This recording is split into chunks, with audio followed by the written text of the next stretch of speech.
അധ്വാനിക്കുന്നവർക്കും ഭാരം ചുമക്കുന്നവർക്കും എന്ന രീതിയിൽ ഉള്ളൊരു പാട്ടായിരുന്നു. അങ്ങനത്തെ പാട്ടിന് തെറ്റൊന്നും ഉണ്ടായിട്ടില്ല. അത് ഭജനയുടെ ഭാഗമായിട്ട് പാടിയിരുന്നെങ്കിൽ ഇതിനൊരു തെറ്റ് പറയുന്നു. ഇതങ്ങനെയല്ല.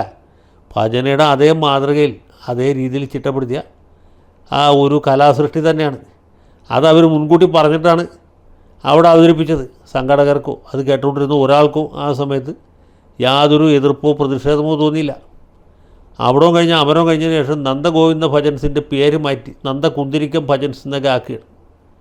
ഇവരൊക്കെ ഏത് ലോകത്താണ് ജീവിക്കുന്നത് എനിക്ക് മനസ്സിലാവുന്നില്ല. ഇതൊക്കെ എവിടെ ചെന്ന് അവസാനിക്കും എന്ന് മനസ്സിലാവുന്നില്ല.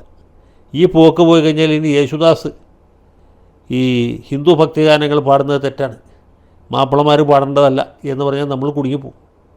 യേശുദാസ് ഇതുവരെ പാടിയ പാട്ടുകൾ ഗുരുവായൂർ അമ്പലനടയിൽ ഒരു ദിവസം ഞാൻ പോകും എന്ന പാട്ട് അടക്കം റദ്ദായിപ്പോവും.